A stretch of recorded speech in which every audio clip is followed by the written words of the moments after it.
Hello, everyone. We are back with By the Great Horn Spoon, Chapter 17, the 15th of August. Jack very nearly jumped a foot. By the Great Horn Spoon, he yelled. Look, I see it. Pay dirt. And Praiseworthy exclaimed, yellower as can be. The gold revealed itself like bits of sunlight trapped in the loosened earth. The two partners flung their hats in the air. In sheer exuberance they clasped arms and swung around and around in an oblong pit. "We've done it, Jack, we've done it!" Praiseworthy roared. "We've struck it rich!" It was a moment before Jack, in his excitement, realized that Praiseworthy had called him Jack. Not Master Jack, just Jack. Plain Jack, the way he always wanted it to be. He thought he'd never stop leaping for joy. But then he fished out a gold lump and beat it with a stone, flat as a button. "Cut some steaks, quick, Jack!" Anything would do.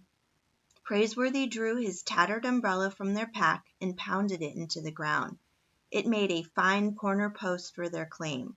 Jack stripped a fallen pine limb with their clasp knife. Praiseworthy measured out 15 feet by strides, which would give them plenty of elbow room. Soon they had the boundary staked, and Jack ran from corner to corner, hanging tin cans in place. They had their claim legal as could be, and Praiseworthy laughed.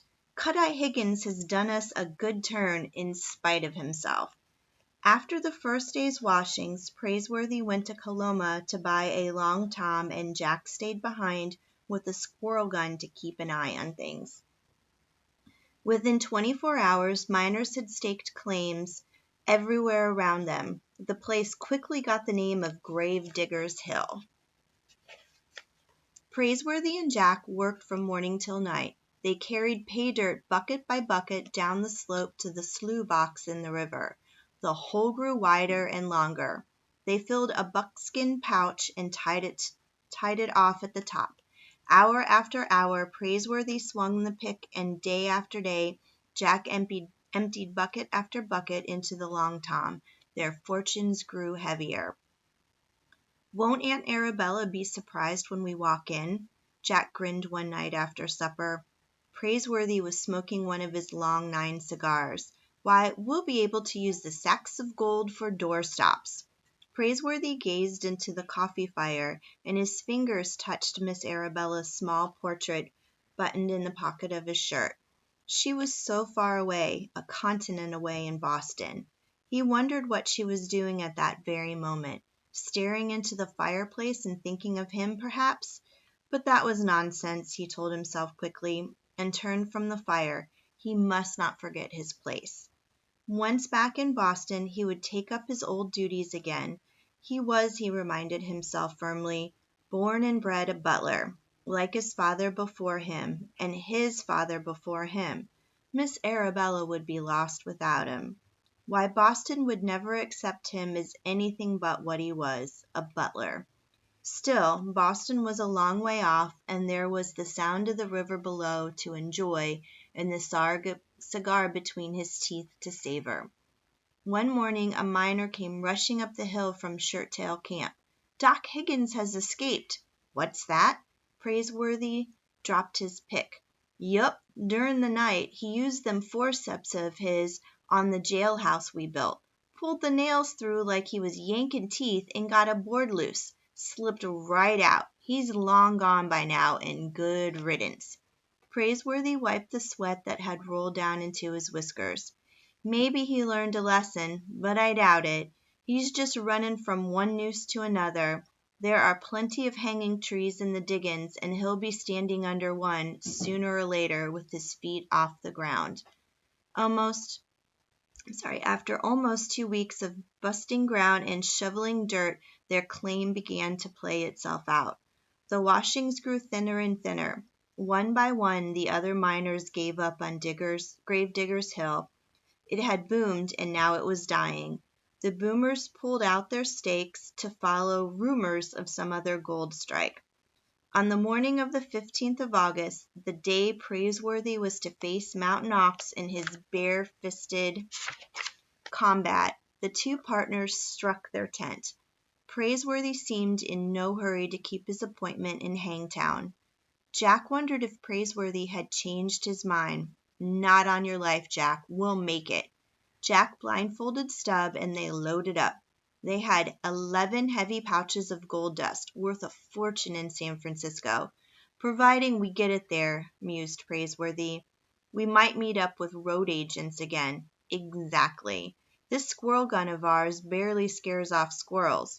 Jack, I think the time has come for shooting irons. Jack's heart took a leap. A four-shooter? I think a four-shooter would be an excellent choice. They stood for a last moment gazing at their claim. The umbrella still rose from a corner with a tin can on top. Praiseworthy left it there. Gravedigger's Hill had been good to them, and they walked away as if they were abandoning an old friend. Almost at once, several Chinese miners with pigtails dangling from their flat straw hats moved in to work over the diggings. "Good luck, boys," Praiseworthy called. At Coloma, they traded in their pick and shovel, tent, and gold pans. They wouldn't be needing them anymore. They left Coloma on the stage, each with a revolver tucked in his belt. Jack rubbed his hand along the butt of the four-shooter. He felt invincible. He turned for one last look at Stubb. They had sold him to the justice of the peace, and at that moment the official was sitting in the dust, his legs spread out before him. The burro stood looking very pleased with himself. "I forgot to tell him Stubb thinks he's a mule," said Jack. Praiseworthy smiled. "I'd say the justice of the peace just found that out for himself." They reached Hangtown late in the afternoon. The main street was hung with bunting as if it were the 4th of July. The place swarmed with miners, horses, mules, and burros. It looked to Jack as if every man and animal in the diggings had come to town. When Praiseworthy stepped out of the stagecoach, a shout went up. "There he is! It's Bullwhip himself!" Pitchpine Billy rushed over with his ears bent under the weight of his hat. "It's about time," he spit. "The boys were grumbling that you run out on the match. Not that they'd blame you. Howdy, Jamocha Jack. Howdy, Pitchpine Billy."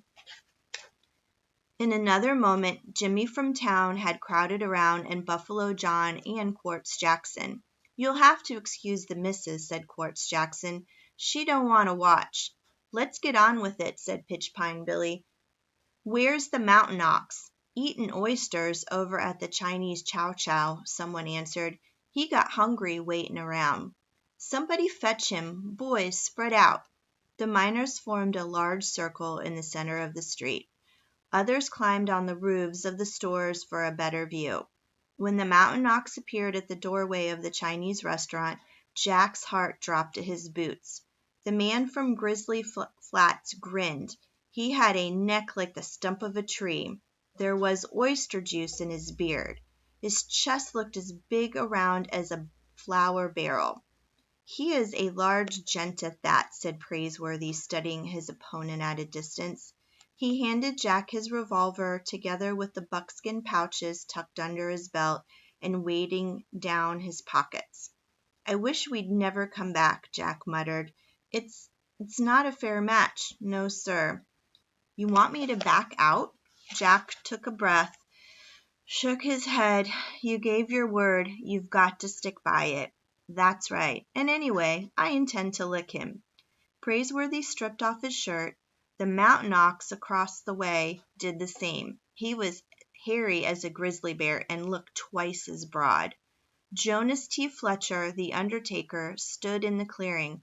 "You two gladiators ready?" Praiseworthy nodded. The mountain ox wiped the juice from his beard. He grinned and turned to a Chinese in the crowd. "Ah, Lee, go fry me up about 2 dozen more oysters. I'll be there in a minute, soon as I whip this bullwhip fella." "Come out fightin'," said the town undertaker. "If either of you gents killed, I'll give him a free funeral job. May the best man survive." The undertaker scurried out of the clearing.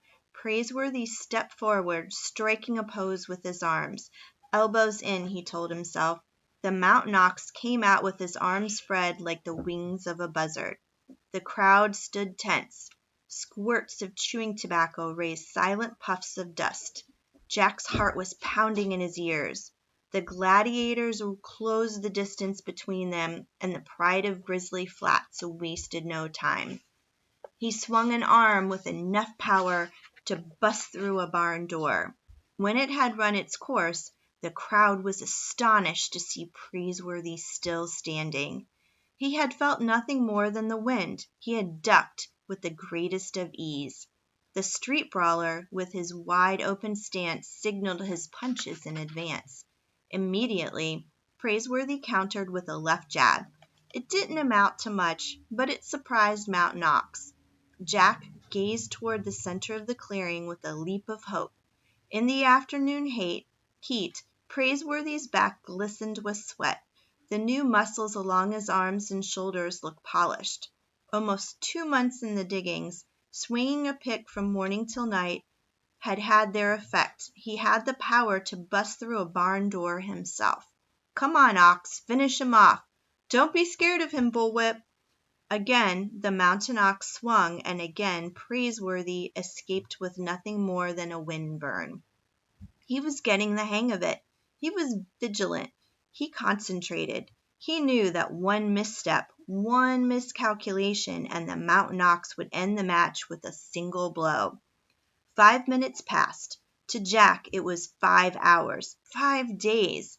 The Mountain Ox swung one haymaker after the other, but Praiseworthy dodged, ducked, or stepped aside. He cut a tall, lithe figure in the afternoon dust. Having by now made a thorough study of his opponent, as the book advised, Praiseworthy devised his attack. Left jab, he told himself. Keep them coming like bee stings. To the proboscis. The Mountain Ox may be all muscle, but a nose is a nose. The crowd, in growing amazement, watched and chewed tobacco and squirted juice. Not only was Praiseworthy still on his feet, he hadn't been touched. The oysters in the Chinese chow chow burned to a crisp. Praiseworthy kept jabbing with his left, and then Mountain Ox's nose turned as round and red as a tomato. Once, when the gladiators had worked themselves to the very edge of the crowd, the Mountain Ox let fly a carefully aimed wallop. Just as carefully, Praiseworthy ducked, and the blow collided with Cheap John, the auctioneer. He went flying backwards, knocking down 6 miners like so many dominoes. The bout continued without let-up, and the sun began to set through the pines. Praiseworthy had hardly exerted himself. He would duck, dispatch a left jab, and resume the stance he remembered so well from the Gentleman's Book of Boxing. But the Mountain Ox had been swinging his arms like a windmill, and now his tongue was very nearly hanging out. His brawler's arms, once so wide, he now seemed to drag at his sides. But, like a wounded animal, he was still dangerous. Still, it seemed to Praiseworthy the time had come to close the book. Big as was the pride of Grizzly Flats, he had a jaw like other men, and a jaw was a jaw. A final bee sting. The Mountain Ox shook his head and struck out his jaw in fury.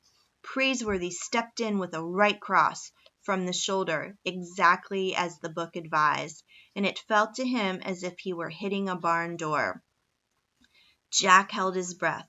The Mountain Ox was still on his feet 5 seconds later. But then he keeled over backwards like a statue and lay spread-eagled in the dust. A roar burst from the crowd, and Pitchpine Billy rushed in to hold up Praiseworthy's arm. "The winner! I don't know how he done it, but you saw it. The fair name of Hangtown has been saved. Boys, let's celebrate!" Praiseworthy pulled on his shirt, and Jack handed him his revolver. He stuck it in his belt. The miners were raising noise all around them, but the two partners regarded each other, exchanging a silence. Finally, Praiseworthy said, "How was that, Jack? I backed up my reputation fair and square, didn't I?" Jack's face glowed as if he swallowed a lantern. He was bursting with pride. There wasn't a man in the diggings he'd rather have for a partner. Not Pitch Pine Billy, or Quartz Jackson, or Jimmy from town, or Buffalo John. It wasn't a fair match. No, sir, Jack grinned. The mountain ox can hardly read or write. Why, he doesn't know B from a bull's foot. And that is the end of chapter 17. Tomorrow we'll be reading chapter 18, Arrival at the Long Wharf. And that will be the last chapter for the book.